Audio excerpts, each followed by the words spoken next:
et bienvenue dans Xenius. Bonjour et soyez les bienvenus dans l'émission qui a toujours la patate et aujourd'hui encore un petit peu plus. Nous sommes dans un champ de pommes de terre dans le Loiret, près d'Orléans. Question du jour. La pomme de terre est-elle en crise? Cette pomme de terre là, est-ce que vous la connaissez? Et celle-ci, vous la connaissez? Alors, si vous allez faire vos courses au supermarché en Allemagne, vous allez remarquer qu'on ne fait la différence qu'entre les pommes de terre à chair ferme et les pommes de terre à chair farineuse. Rien de plus. Vous connaissez cette patate? Oubliez le nom.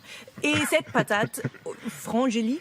Non, Franceline et Vitlotte. Franceline et Vitlotte, peu importe, elles sont belles. Elles sont naturellement très belles, elles sont françaises. Mais en tout cas, c'est sûr qu'en Europe, on mange de moins en moins de pommes de terre. En 1950, chaque Allemand mangeait chaque année 180 kilos de pommes de terre. En France, la même année, c'était 95 kilos. Et aujourd'hui, ce ne sont plus que 60 kilos en Allemagne, 50 kilos en France. Alors, on ose la question, est-ce que la pomme de terre va disparaître ? Pour commencer, nous vous présentons une personne qui se bat pour la pomme de terre. Et cette personne vient d'où? D'Allemagne.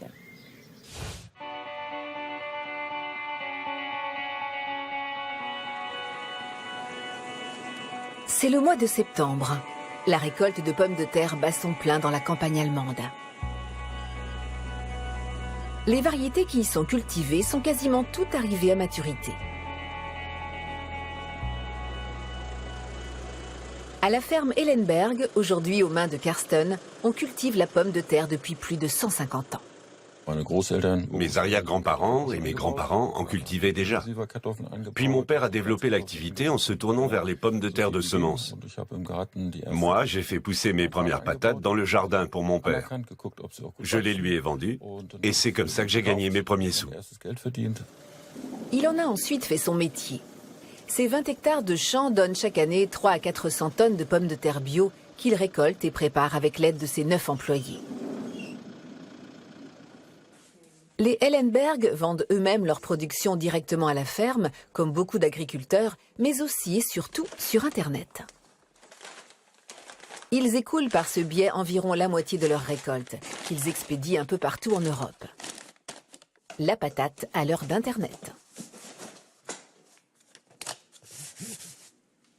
Et si vous croyez que les pommes de terre sont forcément jaune pâle, comme au supermarché, attendez-vous à en voir de toutes les couleurs. Les pommes de terre à chair rouge ou bleue contiennent des anthocyanes, des pigments aussi présents dans le chou rouge, la betterave ou le raisin noir, qui régulent le système cardiovasculaire et ont un effet anti-inflammatoire. Karsten Ellenberg a un goût prononcé pour les variétés rares, qu'il peut satisfaire sans peine, puisqu'on dénombre plus de 5000 sortes de pommes de terre dans le monde. Toutes remontent à une seule et unique espèce, originaire de la cordillère des Andes. Aujourd'hui, ces très nombreuses descendantes sont cultivées et consommées aux 4 coins du globe. Les plus grands producteurs sont la Chine, l'Inde et la Russie. La France n'arrive qu'à la 11e place.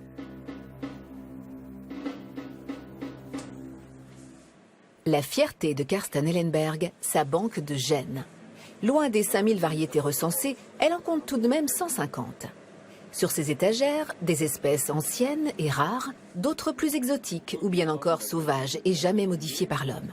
Des variétés qu'il croise pour obtenir de nouveaux cultivars. Les pommes de terre étant des plantes vivantes, nous les conservons dans ce milieu stérile pour les protéger des agents pathogènes. Mon stock me permet de choisir quelle variété je veux utiliser, que ce soit pour la cultiver puis la consommer, ou pour procéder à une hybridation. Je peux faire ma sélection sans avoir à demander d'autorisation. Ce trésor vivant pousse et se multiplie. Il faut donc régulièrement replanter les jeunes pousses. Chacune va donner un nouveau plant génétiquement identique à la plante mère.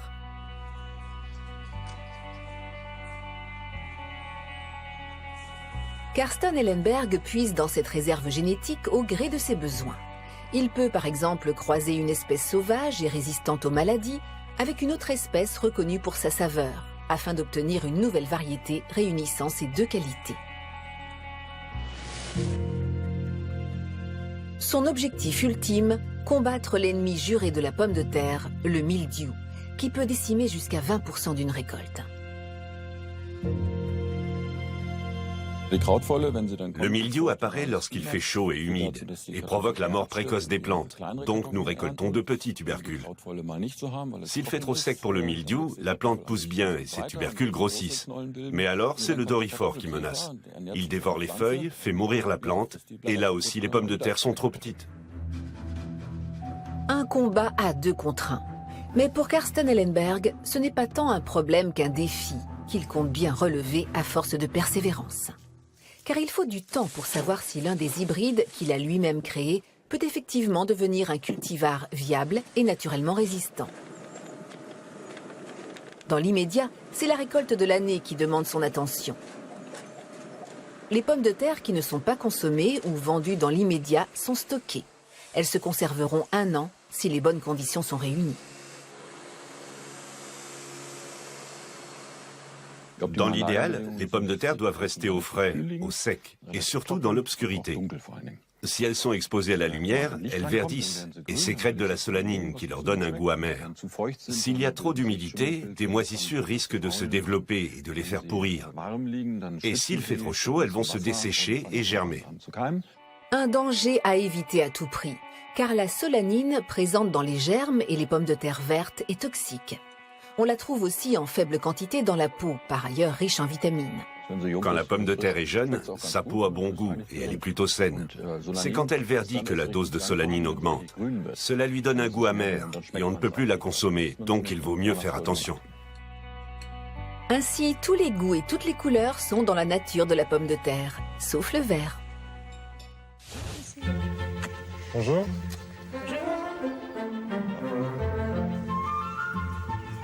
Bonjour. Vous êtes déjà en action? Dans les champs, c'est ça? Très bien. À tout à l'heure. Ouais, on vient de le voir, il y a encore un peu d'espoir pour la pomme de terre dans la culture culinaire allemande. Hein. Et puis on va voir ce qu'il en est ici, sur l'exploitation familiale des Belin Mercier. On va retrouver le père qui va nous montrer comment ça se passe dans la région centre, ici, qui est une des grandes régions de la pomme de terre, puisqu'elle produit 10% des pommes de terre françaises.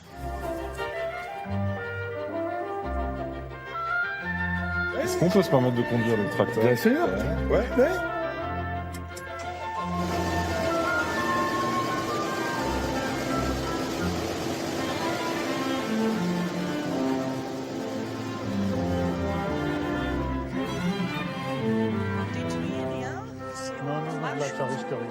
Alors, je vois une fleur violette, une fleur blanche. François Boulin, vous cultivez des pommes de terre ici et ça montre que vous avez au minimum 2 variétés de pommes de terre. Elles portent des jolis noms aussi. Ah oui. La blanche là ici s'appelle la Victoria. Ah, Et la rose s'appelle la Franceline. très belle. Vous nous expliquez comment la plante est bâtie? Par exemple, sur Victoria? Oui, bien sûr. Nous avons donc vu la fleur qui était toute blanche, qui va donner un fruit qui ressemble à une petite tomate. Et on peut les manger en salade, ces fruits? Ah non, c'est pas comestible, donc c'est pas une tomate malgré que ce soit de la même famille. Elle a une grosse tige qui va donner par exemple 4 tiges, mais 4-5 tiges maximum, pas beaucoup de tiges, assez hautes, avec des feuilles qui s'étalent assez.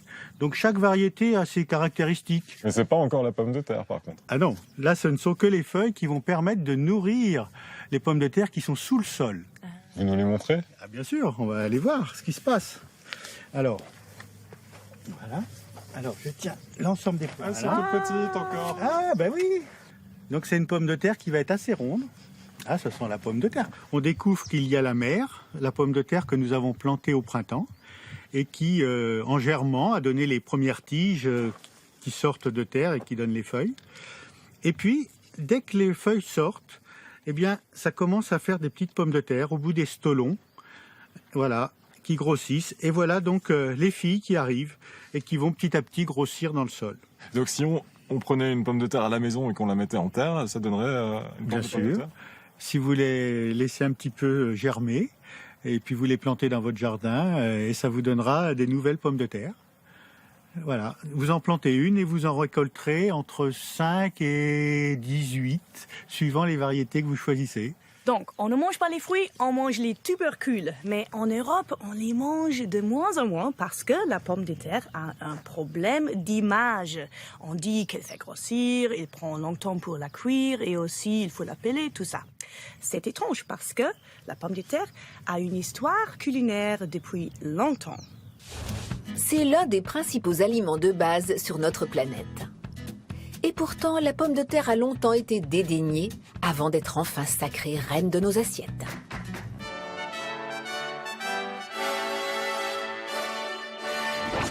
Elle est partie à la conquête du monde il y a 400 ans. C'est en arrivant chez les Incas que les conquistadors espagnols font la connaissance du petit tubercule. Sur les hauts plateaux andins, en Amérique du Sud, la pomme de terre est cultivée depuis 8000 ans.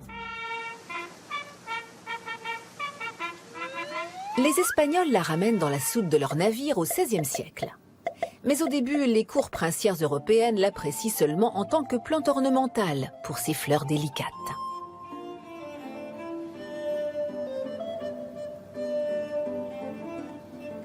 Ce n'est que sous Frédéric le Grand que la patate fait son entrée dans nos cuisines. Le roi de Prusse compte sur le tubercule, très nourrissant, pour lutter contre la famine, et publie le fameux édit des pommes de terre en 1756. Celui-ci oblige les paysans de Prusse à cultiver la pomme de terre malgré leur réticence.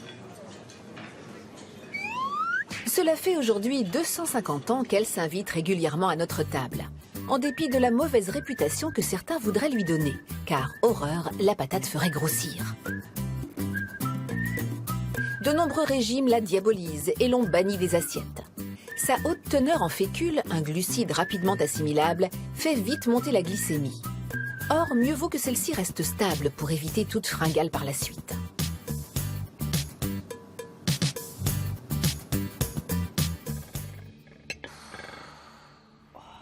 La vérité, c'est que tout dépend de la façon de cuisiner la pomme de terre.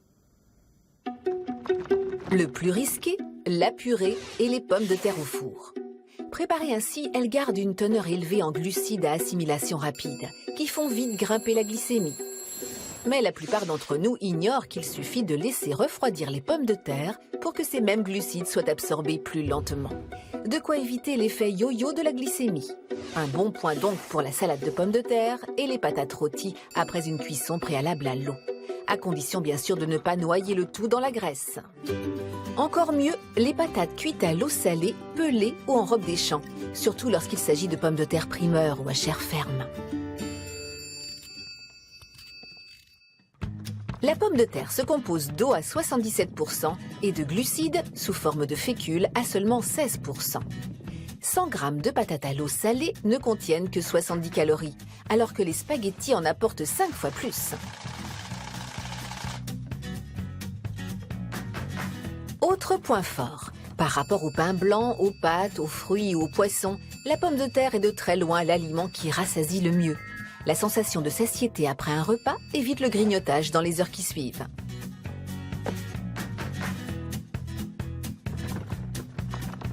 En résumé, la pomme de terre est un aliment très sain, riche en acide folique, en minéraux et nutriments. Elle contient même plus de vitamine C que certains fruits exotiques, ce qui lui vaut le surnom de « citron du Nord » en Allemagne. Par ailleurs, les variétés à chair rouge, violette ou bleue sont riches en substances végétales secondaires qui diminuent le risque de certains cancers ou de maladies cardiovasculaires.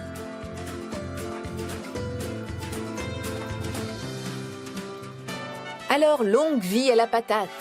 Consommée avec modération, elle est bonne pour notre santé et même pour la silhouette.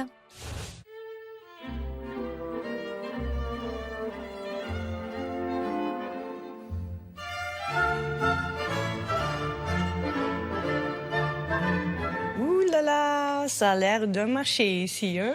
Mais Marc de Ferrière, vous n'êtes pas marchand, vous êtes historien de la pomme de terre. Alors, allez-y. Qu'est-ce qu'on voit ici? on voit plein de pommes de terre, on voit des belles pommes de terre. Donc, la franceline que l'on a vue dans le genre. Avec des fleurs voilà. violettes. Donc là voilà. Ça c'est cru et ça c'est cuit. Et ça c'est cuit. Moins sucré. Ici on a la bleue de la Manche, un peu plus farineuse. Les pommes de terre bleues souvent ont ce petit côté un peu Un peu noisette, un peu sucré. Ça, c'est Annabelle. Annabelle. Bonjour, Annabelle. Ils ont des jolis noms de femmes à chaque fois. Elle est plus croquante, celle-là. Alors maintenant, c'est vraiment pas facile de s'imaginer qu'en Europe, les patates sont menacées par disparition, on peut dire. Non, c'est excessif, disparition. La consommation diminue. Oui, la consommation diminue. Alors, il y a une raison, je dirais, objective, qui est que toutes les statistiques dans le monde montrent que quand le niveau de vie des pays augmente, la consommation par tête de pommes de terre diminue. C'est des changements de mode de vie avec l'urbanisation, le travail des femmes et les méthodes de cuisson nouvelles. On passe moins de temps à faire de la cuisine, on est plus en ville, et de ce fait, la pomme de terre subit très fortement la concurrence de deux féculents qui sont sur le même créneau qu'elle, le riz et les pâtes. Ça veut dire qu'il y a d'autres pays ailleurs qu'en Europe où la consommation est plutôt en augmentation? Il y a toujours des pays où on en mange plus. Le pays aujourd'hui, le premier marché, c'est la Chine. Oh. Et c'est en particulier toute la moitié nord de la Chine où il n'y a pas de tradition du riz et où la pomme de terre connaît un très très fort accroissement de sa consommation et de sa production. Mais ça, c'est vraiment étonnant. Alors, les pommes de terre sont devenues très populaires en Chine, par exemple. C'est pourquoi? Une grande part de la production se fait dans les jardins parce que c'est facile à planter, parce qu'elle a un grand rendement, donc il ne faut pas de grande surface pour la produire, que ça demande moins de travail que du riz, par exemple, qui est compliqué avec des rizières, on ne peut pas le faire de la même façon, que c'est aussi une production qui peut être familiale, c'est facile que l'ensemble de la famille participe à l'entretien du champ ou du jardin. Et puis l'avantage de la pomme de terre, c'est que comme elle se conserve 1 an, on peut en manger toute l'année. Et puis à la fin de l'année, en cours d'année, c'est pas compliqué d'en replanter pour refaire une récolte ensuite. Merci. Alors, on a bien compris que la pomme de terre est tellement précieuse, il faut la préserver pour le futur. Mais sa culture est aussi confrontée à des difficultés. Le pourrissement ou les nuisibles, par exemple. Alors, le futur de la pomme de terre peut être OGM ou pas. Des pesticides déversés dans les champs, par milliers de litres et jusqu'à 1 fois par semaine. Voilà comment presque tous les cultivateurs de pommes de terre en Europe combattent son principal ennemi, le mildiou. Cette maladie est due à un micro-organisme nommé Phytophthora infestans, capable de se propager à une vitesse étonnante dans les cultures. Sans les pesticides, il anéantirait systématiquement une grande partie des récoltes. Problème, ces produits nuisent à l'environnement, aux animaux et aux hommes. Les chercheurs de l'Institut de biologie végétale à l'université de Wageningen aux Pays-Bas veulent donc trouver le moyen de se passer de ce cocktail chimique. Dans leur serre, ils cultivent des pommes de terre sauvages mexicaines. Leurs tubercules sont trop petits pour être consommés, mais certaines de ces variétés s'avèrent résistantes contre la maladie. Un avantage dû à leur gène et dont les chercheurs veulent tirer profit. La pomme de terre est la 4e plante vivrière la plus cultivée dans le monde. Et sa consommation augmente dans les pays en développement. Le mildiou est la principale menace qui pèse sur cette culture. Mais nous pensons avoir trouvé une solution. Il s'agit d'identifier les gènes résistants à la maladie dans le génome de variétés sauvages de pommes de terre, puis d'introduire ces gènes dans celles qui sont cultivées et destinées à la consommation.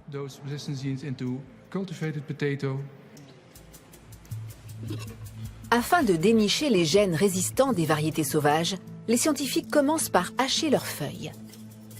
Le patrimoine génétique est contenu dans le noyau, au cœur des cellules. Des enzymes spéciaux vont se charger de l'en extraire.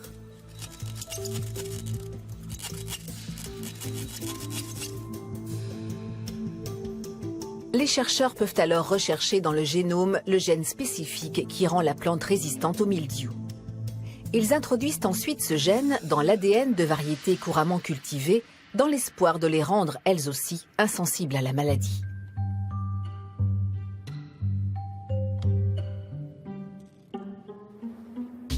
Quelques mois plus tard, les pommes de terre transgéniques quittent le laboratoire pour un test grandeur nature, dans un champ d'expérimentation de l'université. Les chercheurs veulent vérifier dans les conditions réelles si leur manipulation porte ses fruits. Ils plantent également des pommes de terre qui n'ont pas été modifiées génétiquement, de la même variété, la désirée, cultivée dans toute l'Europe depuis des dizaines d'années. Puis vient le moment d'infecter toutes les plantes avec le micro-organisme du mildiou. Évidemment, aucun pesticide n'est utilisé par la suite. Le déroulement de l'expérience est filmé. Tous les plants commencent par pousser normalement. Mais au bout de 10 jours seulement, les pommes de terre désirées normales, ici à gauche, voient leurs feuilles se tacher de brun.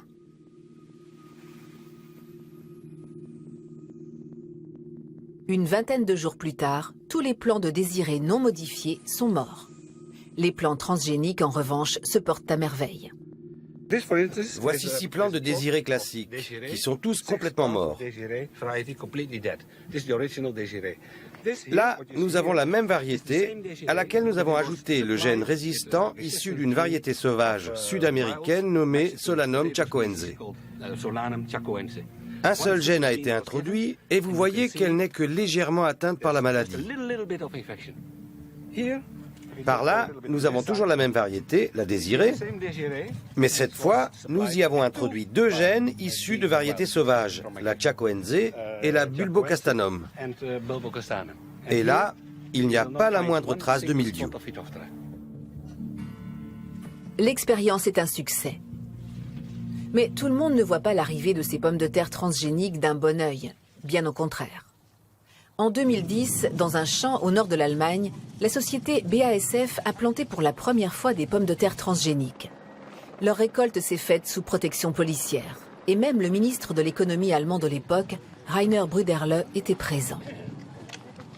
La variété nommée Amflora était destinée à la production de fécule à usage industriel et sa culture était approuvée par la Commission européenne dans des conditions strictes. Mais les organisations environnementales opposent un refus total à toute plante transgénique. Leur crainte, qu'elle se propage dans la nature hors de tout contrôle et que leur consommation nuise à notre santé. La transgénèse pose problème, surtout à cause du mode de transmission du matériel génétique. Aujourd'hui, on ne sait pas bien contrôler l'endroit où le gène étranger va s'implanter. Quelle que soit la méthode employée ou le gène transmis, les effets indésirables sont inévitables. Les chercheurs hollandais reconnaissent qu'ils ignorent où le gène résistant s'insère dans l'ADN des pommes de terre. Mais ils sont désormais capables à la fois d'isoler et d'introduire un gène résistant. Des lampes à rayons ultraviolets mettent en évidence l'ADN de différentes variétés sauvages. Voici le profil ADN d'une variété résistante et celui d'une autre, sensible au mildiou. On retrouve la plupart des séquences dans les 2 cas, mais certaines sont spécifiques à la plante résistante. Cela nous indique où se situe le gène correspondant. Seuls les gènes résistants sont prélevés. Une méthode appelée cisgénétique, pour laquelle on utilise exclusivement les gènes de variétés parentes et non ceux d'autres végétaux. Les chercheurs peuvent ainsi travailler plus vite et plus précisément. Alors qu'avec une hybridation classique, des milliers de gènes se mélangent, la cisgénétique permet aux chercheurs de procéder à des modifications ultra précises. Selon l'Autorité européenne de sécurité des aliments, le risque n'est pas plus élevé qu'avec un croisement classique. L'autre avantage, c'est que la création d'une nouvelle variété par ingénierie génétique ne dure que 2 ou 3 ans, contre jusqu'à 15 ans avec la méthode traditionnelle. La variété transgénique des chercheurs néerlandais n'a pour l'instant été plantée que sur des champs d'expérimentation aux Pays-Bas, en Irlande et en Suisse. Avant d'être autorisée sur le marché, elle doit passer plusieurs tests de contrôle et de sécurité. Les biologistes veulent même introduire 4 gènes résistants dans la plante. Sinon, le risque demeure que le micro-organisme ne s'adapte et ne continue à attaquer les plantes transgéniques. Si l'on veut continuer à manger des pommes de terre, il faut faire des choix en conséquence. Soit on choisit de poursuivre l'épandage de pesticides contre le mildiou, soit on opte pour des méthodes comme la cisgénétique qui permet d'éviter le recours aux pesticides. Les nouvelles variétés transgéniques pourraient aider à limiter l'utilisation de pesticides et protégeraient les cultivateurs du monde entier contre la perte de leurs récoltes, à condition que la science parvienne aussi à convaincre les opposants de l'utilité de cette méthode.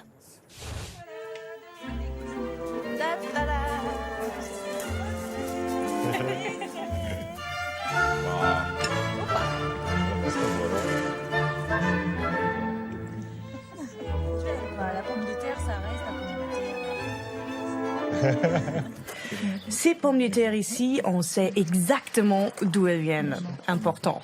Alors, la pomme de terre reste au cœur du débat, mais une chose est certaine, elle est bonne pour la santé, elle est délicieuse et très jolie. Ouais. Quand on voit ce qu'Anne Mercier nous a préparé aujourd'hui, je crois qu'il est vraiment temps qu'on fasse la paix avec la pomme de terre et qu'on redécouvre toutes ces belles variétés. Puis si vous avez encore l'appétit de connaissances, vous pouvez nous retrouver tout de suite sur Arte Plus 7 sur Internet.